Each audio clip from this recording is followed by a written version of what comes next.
Suspense ഭാഗം താഴോട്ടേക്ക് വരും. അപ്പോൾ അത് ആ ഭാഗത്ത് വേണമെങ്കിൽ രണ്ടാമത്തെ ഗിയർ ലോക്ക് പ്രസ് ചെയ്ത് കൊടുക്കുക. അതാകുമ്പോൾ കഴുത്തിലോട്ടേക്കൊന്നും കൊള്ളൂല. ഇതിൻ്റെ എൻഡ് ഭാഗം കഴുത്തിലോട്ടേക്കൊന്നും കൊള്ളൂല. ഇതേപോലെ നമ്മൾ തിരിച്ച് ആ ഗിയർ ലോക്കിൻ്റെ ഉള്ളിലൂടെ കൊടുക്കുകയാണ് ചെയ്യുന്നത്. എന്നിട്ട് നമ്മൾ ഇനി വലിച്ചെടുക്കേണ്ടത്, അതിൻ്റെ ഉള്ളിലൂടെ എടുത്തിട്ടുണ്ടെങ്കിൽ ഇനി വലിച്ചെടുക്കേണ്ടത് നമ്മൾ ഈ മാലേൻ്റെ ലെയറാണ്. മാലേൻ്റെ ലെയർ വലിച്ചെടുക്കുക. ഈ ലെയറില്ലേ, ആ ലെയർ വലിച്ചെടുക്കുക. നമ്മൾ ആ പേളൊക്കെ കോർത്ത ആ ലെയറില്ലേ, അത് ഈ ഗിയർ ലോക്ക് ടൈറ്റാക്കി പിടിച്ച ശേഷം ഈ ലെയർ നമ്മൾ വലിച്ചെടുക്കുക. ഇത് നിങ്ങൾക്ക് എത്ര വേണമെങ്കിലും നന്നായിട്ട് വലിച്ചെടുക്കാം. നന്നായിട്ട് വലിച്ചെടുത്തിട്ടുണ്ടെങ്കിൽ ഇതുപോലെ ചെറിയ ഹോളൊന്നും വരില്ല. നന്നായിട്ട് വേണമെങ്കിൽ നന്നായിട്ട് വലിച്ചെടുക്കുക. അല്ല ഈ ചെറിയ ഹോള് ഇട്ടിട്ടാണ് ചെയ്യുന്നെങ്കിൽ അങ്ങനെയും കുഴപ്പമില്ല കേട്ടോ. ഇനി നമ്മൾ ശരിക്കും പറഞ്ഞാൽ ഇങ്ങനെയൊക്കെയുള്ള ഒരു മോഡൽ പഠിച്ചാൽ തന്നെ മതി. നമുക്ക് ഒരുപാട് മോഡൽ ചെയ്യാൻ ഐഡിയാസ് ഉള്ളവരാണെങ്കിൽ ഇതനുസരിച്ച് വ്യത്യസ്തമാക്കിയിട്ട് ഈ ഒരു തീമിൽ തന്നെ നമുക്ക് വ്യത്യസ്തമാക്കിയിട്ട് ചെയ്യാൻ പറ്റും. ഇനി നന്നായിട്ട് പ്രസ് ചെയ്ത് കൊടുത്തിട്ടുണ്ട്. ഇനി ഇപ്പം ഞാൻ നേരത്തെ പറഞ്ഞ പോലെ തന്നെ നിങ്ങൾ ഒന്നും കൂടെ ഗിയർ ലോക്ക് ഇട്ടിട്ടുണ്ടായിരുന്നെങ്കിൽ ഇപ്പം അത് ഈ ഭാഗത്ത് കൊണ്ടുവന്നിട്ട് ഈ എൻഡ് ഭാഗത്ത് കൊണ്ടുവന്നിട്ട് നമുക്ക് പ്രസ് ചെയ്ത് കൊടുക്കുകയാണെങ്കിൽ അതങ്ങനെ കൊള്ളുന്ന പോലെ നിൽക്കില്ല. ഇനിയിപ്പോൾ ഇതേപോലെ തന്നെ നമുക്ക് അതിൻ്റെ ഓപ്പോസിറ്റ് ഭാഗം കൂടെ എൻഡ് ഭാഗം ചെയ്ത് കൊടുക്കാം. എസ് കൊളുത്തി ഇട്ട് കൊടുക്കാം. നമ്മളെ മാലയായിട്ടുണ്ട് കേട്ടോ. നമ്മൾ ഈ മാല നമ്മൾ ഈ നൂലിലൊക്കെ കോർക്കുന്ന പോലെ നിൽക്കില്ല. ഇതൊരു വയറ് നേരെ നിൽക്കില്ല. നമ്മൾ കഴുത്തിൽ ഇട്ടാൽ മാത്രമായിരിക്കും അത് നിൽക്കുക. കുളത്തിന് കൊടുക്കുമ്പോൾ മാത്രമാണ് അത് റൗണ്ടിൽ നിൽക്കുക. എന്നാലും കുളത്തിന് നമ്മളിപ്പോൾ കഴുത്തിലിട്ടാലും ഇതിൻ്റെ ഒരു സ്ട്രക്ചർ വേറെ തന്നെ വരും. നമ്മൾ ഈ നൂല് പോലെയൊന്നും അല്ല വരാം. ഇനി ഈ എൻഡ് ഭാഗത്തും കൂടെ നമ്മളിപ്പം ചെയ്ത അതേപോലെ തന്നെ കൊടുക്കാം. ഇതിപ്പോൾ രണ്ട് ഭാഗത്തും നമ്മൾ ജംഗ് റിങ്സ് കൊടുത്തിട്ടുണ്ട്. ഇനി ഇത്രയേ ഉള്ളൂ. സിമ്പിളാണ്. നിങ്ങൾക്ക് വേണമെങ്കിൽ നമ്മൾ ഇങ്ങനെ കൊടുത്തതിൻ്റെ പകരം ഒരു ഭാഗത്ത് ഫുള്ള് വൈറ്റ് പേളും ഒരു ഭാഗത്ത് ഫുള്ള് ഈ കളർ പേളും കോർത്തെടുക്കുന്നെങ്കിൽ അങ്ങനെയും എടുക്കാം. ഇനി എസ് കുളത്ത് ഇട്ട് കൊടുക്കുകയാണ് ചെയ്യുന്നത്. എസ് കുളത്തിൻ്റെ പകരം വേണമെങ്കിൽ ചെയിൻ ഹുക്കോ ബാക്ക് ത്രെഡോ എന്ത് വേണമെങ്കിലും നിങ്ങൾക്ക് കൊടുക്കാൻ പറ്റും.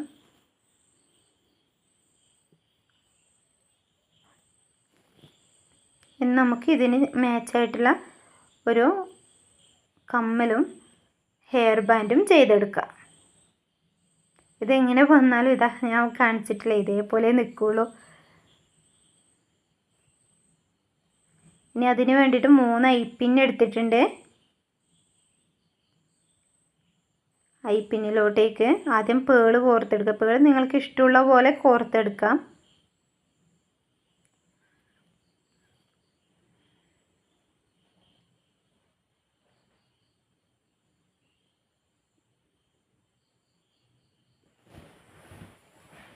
ഇതേപോലെ പേള് കോർത്തെടുക്കുക. ഇതിപ്പോൾ ഞാൻ ഒരു ഭാഗത്ത് മാത്രമേ പേള് കോർത്തെടുക്കുന്നുള്ളൂ. നിങ്ങൾക്ക് വേണമെങ്കിൽ 3 ഭാഗത്തും പേള് കോർത്തെടുക്കുക. ഞാനിപ്പോൾ ആ മാലയായിട്ട് ചെറുതായിട്ട് മാച്ചായിട്ട് നിൽക്കാൻ വേണ്ടിയിട്ട് ഒരു ഭാഗത്ത് മാത്രമായിട്ടാണ് പേള് കോർത്തെടുക്കുന്നത്.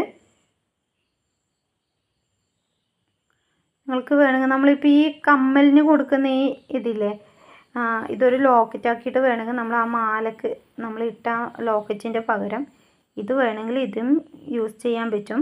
എനിക്ക് ഒന്നും കൂടെ നല്ല കറക്റ്റായിട്ട് തോന്നിയിട്ടുള്ളത് ഈ ലോക്കറ്റ് അതിന് യൂസ് ചെയ്യുമ്പോഴാണ്. നമ്മൾ റെഡിമെയ്ഡായിട്ടുള്ള ലോക്കറ്റിനെക്കാട്ടി അതിൻ്റെ ആ ഒരു മോഡൽ തന്നെ ലോക്കറ്റ് ചെയ്തെടുത്ത് അതിനെ ഉപയോഗിക്കുമ്പോൾ കുറച്ചും കൂടെ കാണാൻ കുറച്ചും കൂടെ ഭംഗിയോടും.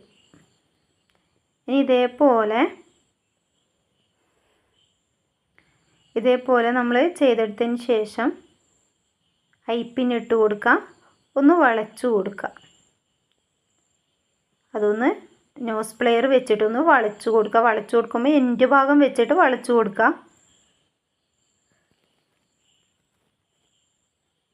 എൻഡ് ഭാഗം വെച്ചിട്ട് വളച്ചു കൊടുക്കുകയാണെങ്കിൽ അത് കുറേ വലിയതായിട്ട് വരില്ല. ചെറിയൊരു നമ്മളിപ്പോൾ ഐപ്പിനുള്ള അതേ ഹോളായിട്ട് തന്നെ കിട്ടും.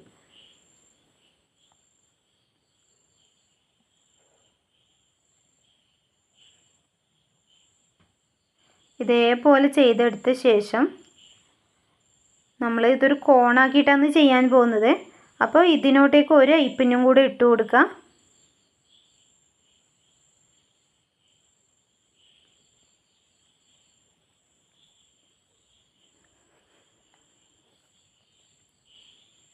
ഒരു ഐപ്പിന്നും കൂടി ഇട്ട് കൊടുക്കുന്നുണ്ട്. കറക്റ്റാക്കി കൊടുക്കുന്നുണ്ട്.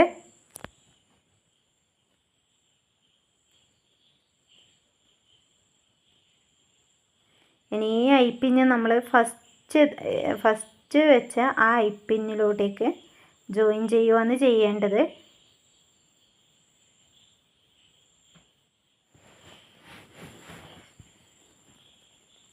ഈ ഐപ്പിന്ന് ഇടുന്ന സമയത്ത് നന്നായിട്ട് ടൈറ്റ് ചെയ്ത് കൊടുക്കുക കേട്ടോ.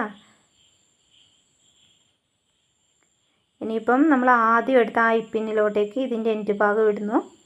നമ്മൾ നോസ് പ്ലെയർ വെച്ചിട്ട് വളച്ചെടുത്തിട്ട് നന്നായിട്ടൊന്ന് പ്രസ് ചെയ്ത് കൊടുക്കുന്നു. അത്ര മാത്രമേ ചെയ്യുന്നുള്ളൂ.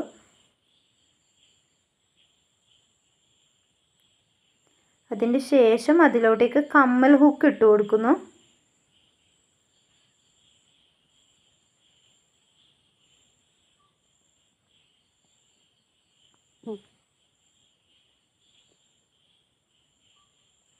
ഇനി ഇതിലോട്ടേക്ക് നമുക്ക് കമ്മൽ ഹുക്കും കൂടി ഇട്ട് കൊടുക്കാം.